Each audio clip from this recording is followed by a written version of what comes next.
இந்த 1 லிட்டர் சீ வாட்டர்ல எவ்வளவு கிலோமீட்டர் ஓடும்? 98 கிலோமீட்டர்ஸ் ஓடும். கடல் தண்ணி யூஸ் பண்ணி தான் நாங்கள் பைக்கை ரன் பண்ணுறோம். பெட்ரோலியம் தான் ரொம்ப விலை ஜாஸ்தின்னும் போது கடல் தண்ணியை வச்சு எப்படி பண்ணனா, கடல் தண்ணியில் வந்து நாங்கள் ஹைட்ரஜனையும் ஆக்சிஜனை பிரிக்கிறோம். அந்த ஹைட்ரஜனை மட்டும் ஃபியூலாக கன்வெர்ட் பண்ணி அதை தான் நாங்கள் பைக்கில் ரன் பண்ணுறோம். அதேமாதிரி கடல் தண்ணியில் ஹைட்ரஜனுக்கு பெட்ரோலியம் இருக்கிற கலரிஃபிக் வேல்யூ வேறு, அதேமாதிரி ஃப்ளாஷ் பாயிண்ட்டும் வேறு. அதனால நாங்கள் அதுக்கு வந்து அந்த ஹைட்ரஜன் கேஸ்ன்றது ரொம்ப எக்ஸ்ப்ளோசிவ் கேஸ். அதனால அது கூல் பண்ணுறதுக்கு வேண்டி பின்னாடி நாங்கள் வந்து கண்டெய்னரில் 10 ml ஆஃப் கூலண்ட் ஆயிலும் 1 லிட்டர் ஆஃப் வாட்டரும் நாங்கள் டைரெக்டாக கார்பரேட்டரில் கனெக்ட் பண்ணிடுறோம்.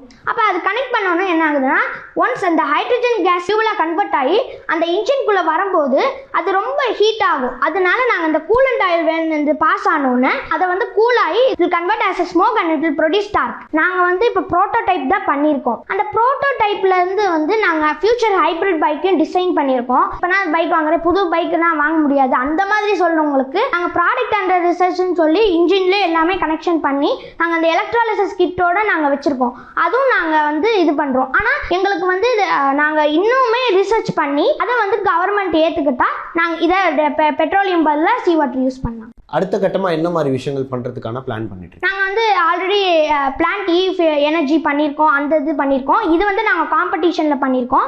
இப்போ வந்து நாங்கள் அட்மாஸ்பியரில் அந்த ஈரப்பதம் வச்சு நாங்கள் தண்ணியை வந்து எடுக்கிறோம், அந்த இதுவும் பண்ணியிருக்கோம். இன்னும் நாங்கள் ஃபர்தராக ரிசர்ச் பண்ணுவோம். இது இம்ப்ளிமெண்ட் ஆச்சுன்னா எப்படி இருக்கும், எவ்வளோ வருஷம் ஆகும்னு நினைக்கிறீங்க? இப்போ நாங்கள் பேட்டன்ட் இது பண்ணியிருக்கோம். அதுக்கே 2 years ஆகும்.